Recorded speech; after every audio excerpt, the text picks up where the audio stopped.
Maxwell House really the only coffee in the world? Well, your father says so, and your father knows best.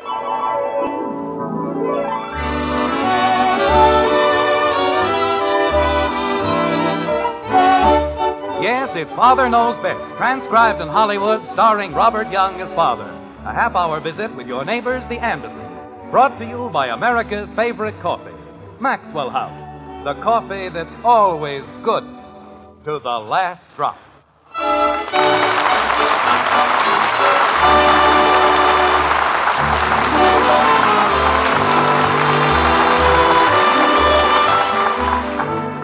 Be it ever so peaceful and ever so fair, be the sun shining bright at your door, there's nothing so sad or so full of despair as the morning after the night before. It's breakfast time in Springfield, and in the white frame house on Maple Street, all is not well. The 4th of July was a big day for the Andersons, but not as big as it might have been. That's why, on the 5th of July, the family goes to work on the greatest ball guy the world has ever known. Poor old Father. Like this. But you said we weren't allowed to shoot off firecrackers. That's right. Well, Jimmy Woody had firecrackers and he shot them off. Kathy, I've told you a dozen times, shooting off firecrackers is against the law. They shot them off in the park. You eat your breakfast. Well, didn't they? Betty, do as your father tells you. Can't I even talk? Eat your breakfast, dear. Jumping creepers. Everybody else got to shoot off firecrackers except me. I never get to do nothing. You never get to do anything. You said it. Everybody else. Kathy, for the 10 millionth time, the use of firecrackers within the city limits of Springfield is illegal. Then why did they shoot them off in the park? Because that was a fireworks display. It's entirely different. Mom, I can't find my other shoe. Look under your bed, dear. I did look. Never mind. I found it. Bud, hurry up or you won't get any breakfast at all. Okay, Dad. Couldn't find his ears if they weren't fastened on. Why are you shooting firecrackers in the park different? Because it was part of the city's celebration, that's why. Jimmy Woody shot off firecrackers, and I'm as much a part of the city as he is. Kathy. His father didn't tell him it was different. Margaret, may I please have my coffee? Of course, dear. Every time somebody does something and I can't, it's different. There you are. Thank you. Everybody gets a bigger allowance than I do, but it's different. Kathy, in just about 1 minute... I have to go to bed when it isn't even dark, but that's different, too. Margaret, will you please tell her to be quiet? People don't even like me around here. I'm going to join the Wax. That's what I'm going to do. I'm going to show the whole bunch of you. Kathy, be quiet. But why can everybody else? Eat your breakfast. Gee whiz. I don't know what she's got to complain about. I was the only girl at the whole dance who had shoulder straps on her dress. Now, don't you start. Father, if you just wouldn't be so old-fashioned. I am not old-fashioned, but I will not have my daughter traipsing around in a dress that's held up by nothing but a prayer and a city ordinance.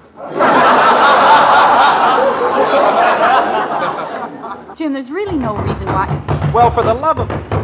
Margaret, one of these days, that boy's going right through the stairs, so help me. I don't think so, dear, but I'll speak to him again. It's like living in a house with a bull rhinoceros. Good morning, everybody. What's cooking? Father is. Betty, please. Bud, is there any reason why you can't come down the stairs like a normal human being? How do they do it? They walk. That's what I did. You... May I have the cream and sugar, please? Oh, here you are, dear. Thank you. Nobody even cares if kids have fun on the 4th of July. Dad. Kathy, let me explain it to you once more. The reason children are not permitted to have firecrackers is a very simple one. They don't want us to have any fun. They don't want you to get hurt. Dad. Jimmy Woody had firecrackers and he didn't get hurt. Good. He only got 3 little blisters. Fine. On each hand. Dad. What is it, Bud? Do you know how old Jerry Wilson is? 87? He's 12. Well, he certainly had me fooled. Would you care for some more toast, dear? No, thank you. This will be fine. And his father bought him a gasoline scooter. Bud. I'm 15, and I had to go to the picnic on a bicycle. How would you like to wear an evening gown with shoulder strap? I don't even like the 4th of July. I never saw such an awful day in my whole life. Well, you all had a pretty miserable time yesterday, didn't you? Well, gosh, Dad, if a 12-year-old kid can have a gasoline You scooter... had nothing on your busy little minds but firecrackers and shoulder straps and gasoline scooters. Important things like that. Father... Nobody thought about the 4th of July, what it means, what it is. When I was a boy, the biggest thrill of the year was raising the American flag on Independence Day. But you were busy with more important things. Maybe that's the trouble with a lot of people in this country. They haven't the time to honor their flag or think of what it means to them as individuals, as a people. Holy cow, Dad. Be quiet, Bud, and listen. Yes, ma'am. We've all lost sight of the fact that the freedoms we take so much for granted, the right to speak our minds, the right to live as we choose, weren't always ours. Less than 200 years ago, our ancestors had to fight for them. And they didn't intend that Independence Day should be spent killing one another on the highways or blowing ourselves to bits with firecrackers. They fought, and some of them died, to give us freedom. And now we've forgotten them. Father, we know all about Thomas Jefferson and Benjamin Franklin. I know about George Washington. I don't mean people like that, kitten. I mean plain, ordinary people like ourselves. The families of merchants and lawyers and hard-working farmers. Those are the people we've forgotten. The people who fashioned a whole new nation out of blood and tears and gossamer dreams. You know, 175 years ago, there was no United States of America. There was only a feeling of great unrest and resentment among the American people. In the larger cities, Boston, Philadelphia, New York, there was a sort of seething tension in the streets, in the coffee shops, everywhere. But life went on. People lived as they must always live.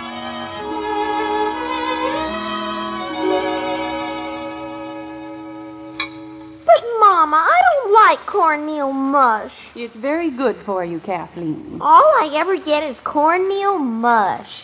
We'll have no arguments, child. Eat your breakfast and be quiet. Yes, Papa. Father. Betsy, this is hardly the time to interrupt your father. But, Mother. Later, dear, please. I'm quite finished with my newspaper. May I have my coffee, please? Yes, dear. I hope I roasted the beans long enough this time. I'm sure you did, my dear. Thank you. James. Margaret, if you and Betsy intend to speak of that dress again, may I warn you now that you are wasting your breath.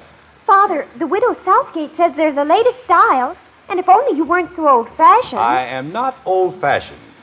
I pride myself on being as modern and as well-informed as these changing times allow. But I will not permit a daughter of mine to risk the vapors in a low-cut bodice. Dear, the widow Southgate tells me... Mother! Jamie, how many times have you been told not to shout from the top of the stair? But I can't find the buckle for my other shoe. Margaret, will you please instruct your son? Jamie, have you looked under your bedstead? Yes, ma'am, I've looked. Never mind, it was inside of the shoe. I'm very concerned about that young man. James, he's only a boy. He's 15 years old and preparing to enter the university. How can he expect to make his way in the world if he can't keep track of his shoe buckles? Mother, you were going to tell Father what the widow Southgate said. Well... Margaret, I have told you repeatedly that we cannot do business with the widow Southgate. But James, I've known Amanda Southgate all my life. She has been denied a permit under the terms of the Lord North Restraining Act. And as an attorney sworn to uphold the law, I cannot permit you to trade with her establishment. James, you know as well as I that the law is unjust. We have already taken steps to ask that it be changed. As you've asked that other laws be changed, as you've pleaded for representation in the government of the colonies, as you've asked... Margaret... When will you stop asking?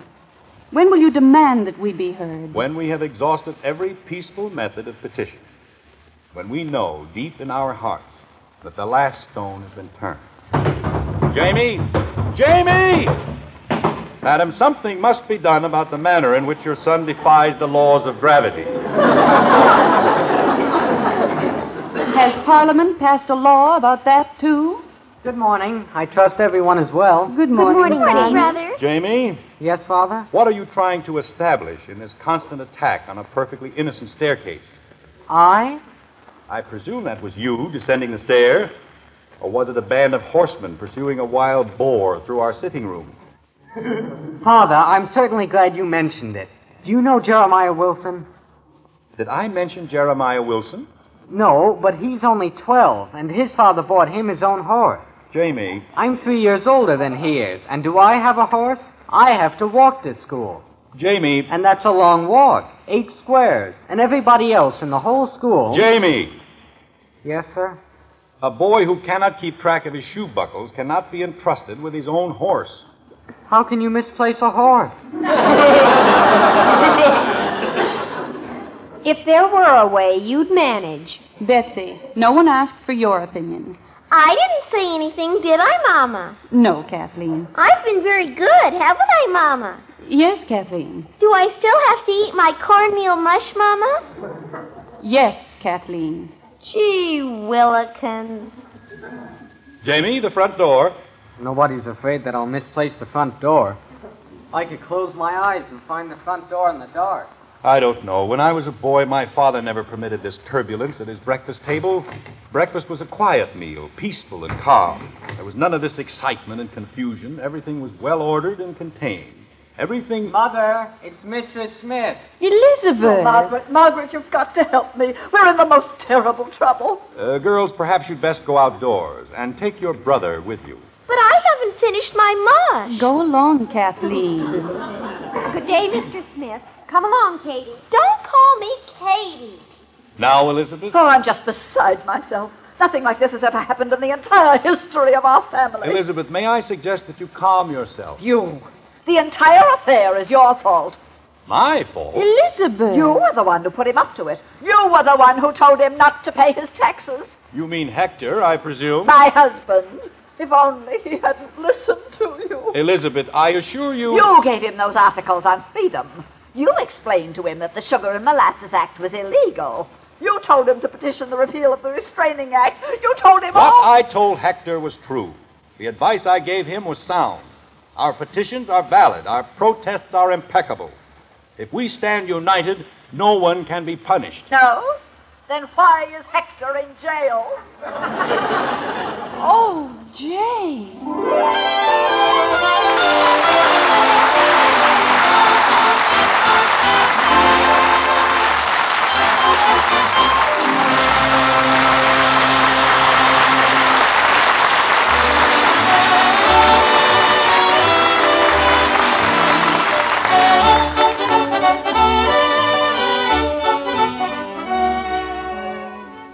Say, that's what I call truly good coffee. How about a second cup, darling? Those are wonderful words to hear, especially when you hear them from the world's greatest coffee expert, your husband. Of course, lots of folks think of us as experts, too, since more families do buy our Maxwell House coffee than any other brand. But when you make coffee for your husband, why, he's the expert whose say-so you care about. And tomorrow, if you'll just pour him a cup of heartwarmingly good Maxwell House coffee, we're mighty sure he'll say, Best coffee I ever tasted. in fact, we'll return your money if he doesn't say that. You see, only Maxwell House has that wonderful good to the last drop flavor, because only Maxwell House has the recipe. It's one that demands choice, extra flavor coffees, blended and roasted just so. And since no coffee is made like Maxwell House, no other coffee tastes like Maxwell House. Tomorrow, serve our Maxwell House to your husband. If he doesn't say, best coffee ever, why, just send us the can and unused portion, and we'll gladly refund your money. Our address is right on every familiar blue tin. Yes, to please the world's greatest coffee expert, your husband. Serve him Maxwell House coffee. Always good to the last drop.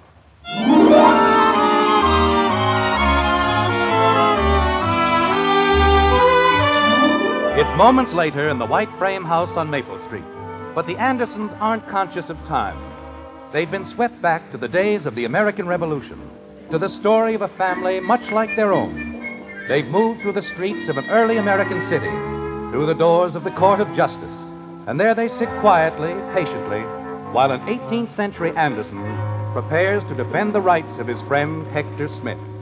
Like this.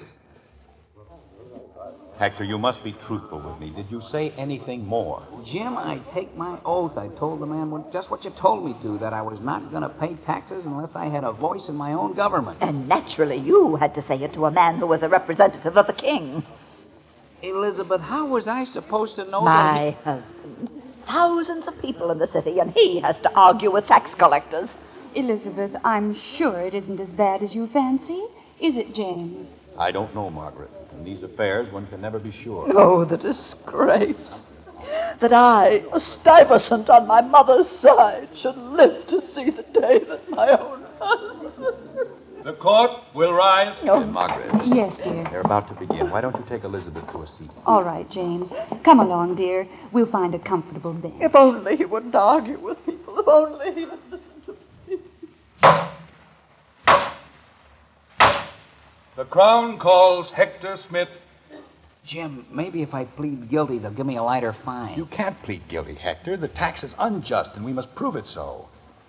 May it please your lordship. Are you Hector Smith? I am James Anderson, your lordship, a solicitor engaged by Hector Smith for his defense. Well, step forward. Don't stand there. Yes, my lord.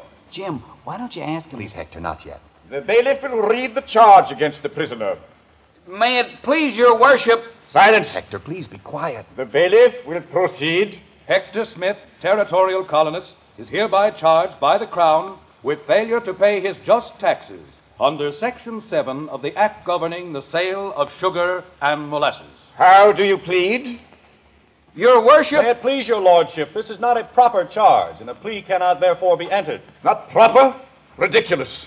I drew the charge myself. Your lordship... I insist that the prisoner plead. Is he guilty or not guilty? Is he guilty or not guilty of what, my lord? Of not paying his taxes? Yes, of this he is guilty, but these taxes are levied without reason. They are an affront to the principles of justice and democracy. Mr. Anderson, I like not your tone. Nor I a court where the magistrate draws the charges. Jim, they'll wind up by hanging me. Hector, will you please stop worrying? May I remind the solicitor that he does his client a disservice by such outbursts? I ask your lordship's pardon. It shall not happen again. Very well. I shall ask once more. How does the prisoner plead? He pleads not guilty, your lordship, and a host of citizens stand firm at his side. Nowhere in the history of government... The prisoner will rise. If it please your lordship... The prisoner will rise. Hector Smith. Yes, your worship. I find you guilty as charged. But your lordship... You will serve 18 months at hard labor, and your property is confiscated to the Crown. No! Remove the prisoner. This is infamous, your lordship. Parliament has agreed to consider our problem. Mr. Anderson, we have no time for such trifles. Trifles? Since when is a man's freedom a trifle? Our courts are cluttered with this colonial rabble. Be satisfied that I did not order him hanged. Your lordship... Jim, don't risk your own neck. I have a right to speak. I order you to be silent. And I demand that I be heard. Bailey! We have all been silent too long. We've asked only a voice in our own government, and to no avail. Now we shall speak with a voice of liberty and justice. We shall raise a cry of freedom that will echo through the hearts of all mankind. This is treason. This is truth. The God who gave us life gave us liberty as well. We are free men endowed by our Creator with certain unalienable rights. And among these are life, liberty, and the pursuit of happiness. The militia! Jim, it's come. It's here. Bailey! At last it's here. The final word has been said. The final stone has been turned. Bailey! He's gone, my lord. And gone is tyranny. Gone is oppression. Gone is the iron heel that ground justice into the dust. We are aflame, my lord. The torch of freedom is lit at last. And just as soon will be snuffed out. They'll shoot you down as they did in Boston. Let them shoot, my lord. We are patriots, and our blood will nourish the streets and meadows and wooded hills. Our bones will bleach in the summer sun and chill in the winter snow. But if one man survives, he will be free. From his sinews will come a new race of men. From his heart will come a new life. Through him we shall build a new nation in which our children will live without fear, in which justice and freedom will prevail. Through him will be born a new world. America.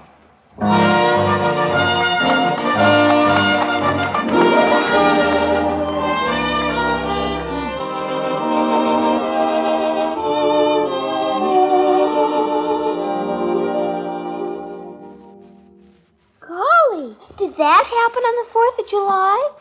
Well, not exactly, kitten. That sort of thing went on for years, all over the colonies. Well, what did happen on the 4th of July? Oh, are you a dope? They signed the Declaration of Independence. But I wish you wouldn't speak to Kathy that way. But how can she be so dumb? All right, genius. Who signed it? What? Who signed the Declaration of Independence? Oh, gosh. Practically everybody. Bud, the Declaration of Independence was signed by 56 men. Well, that's a lot, isn't it? Daddy, Yes, Kathleen. there's only one thing I don't understand. What's so wonderful about the Declaration of Independence? He'll tell you some other time, dear. Margaret, if you don't mind, I'd just as soon tell her now. While he's in the groove. While I have all three of my knot-headed children in a listening mood. What did I do? Not a thing. And let's keep it that way. Jim, if you're going to tell All them... right, honey. The Declaration of Independence was written not to point out new principles or new arguments or even to say things which had never been said before, but to put before the people of the world an announcement of the fact that the American people considered themselves from that day forward an independent nation. Do you understand that? Oh, sure. Dear, she didn't understand one word you said. Of course she did. Maybe she did, but I sure didn't. Well, I couldn't have made it clearer. You understood me, didn't you, Bud? Yes, sir. Well, I promised Joe I'd help him do something. What did I say? About what? The Declaration of Independence. You mean the whole thing? Or any small portion thereof. This is going to be good. Well, you said that the Declaration of Independence was important because it told everybody that on the 4th of July, 56 fellas got together and, well, anyway, it's the birthday of the United States. That's the important part. Oh, that's what it is. Well, you could put it that way. And you know, come to think of it, isn't it strange that no one ever gives the country a birthday present? Oh, Jim, really? I mean it, honey. Everybody else gets them. Father, if you'll buy the wool, I'll knit the country a pair of argyles. Take her up on it, Dad. How'll she know what size? That was a joke, dear. Another one? I'm being very serious. Father, you're not. I certainly am. We have the good fortune to live in the greatest country in the entire world. A country that has given us blessings far richer than we know. Our country has given us a heritage of freedom. Freedom of speech, freedom from want, freedom from fear, freedom to worship in any church we may choose. It gathered us, all sorts of Americans, from the far-flung corners of the earth and made for us a home. Give me your tired, your poor, it said, your huddled masses yearning to breathe free, the wretched refuse of your teeming shore. Send these, the homeless tempest-tossed, to me. I lift my lamp beside the golden door. Our country has a birthday every year, celebrated on the 4th of July, and all of us, no matter how rich or how poor, can afford the only gift it wants, a pledge of undying loyalty and devotion, a vow that in the year ahead we'll remember and observe the simple principles of democracy, a promise that, to the best of our ability, we'll live as Americans.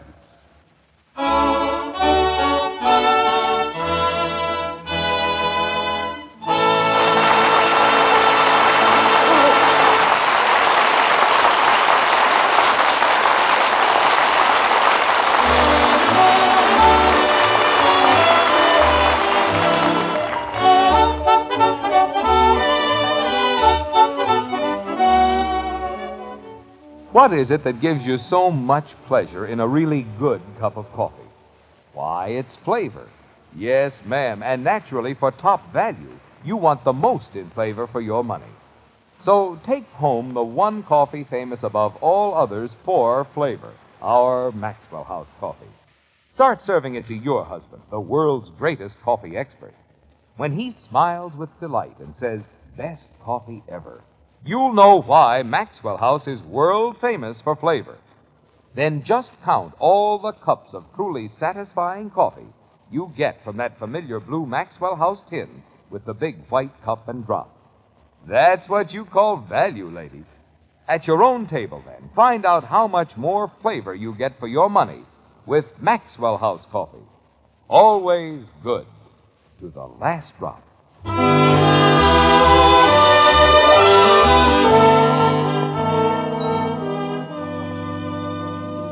Ladies and gentlemen, this is Robert Young. Tonight, Father Knows Best brings to a close its second season of broadcasts, and all of us will leave on our annual vacations. Before we go, however, the members of my radio family have asked permission to say their individual goodbyes. Being an indulgent husband and father, quite naturally, I had to agree. So here they are. June Whitley. I hope you have a very nice summer, and be sure to come back with us in the fall, won't you? Goodbye. Rhoda Williams. Goodbye, goodbye. Parting is such sweet sorrow that I shall say goodbye till it be morrow and have a real keen summer, gang. Norma Jean Nilsson. We're going up to Round Lake again, and they've got boats and docks to jump off, and you can go swimming and fishing. And this year I'm going to collect things like snakes and bullfrogs. Kathy. And if any of you come up to the lake, my mother's a wonderful cook, and she'll be only too happy. Did I say something wrong? You're supposed to say goodbye. That's what I was doing. Well, say it. Gee whiz. Goodbye, everybody. And finally, a word from Ted Donaldson. So long.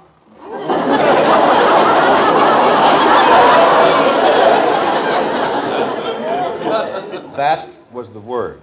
Well, that just about does it, neighbors. I'm heading north to see a man about some fish, and I'll be driving carefully all the way. Oh, just one more thing before I go. If you take any trips this summer, leave early enough so you won't have to drive in a hurry. Then we'll all be around when it's time to get together again in the fall. That's the ticket. See you later. Bye.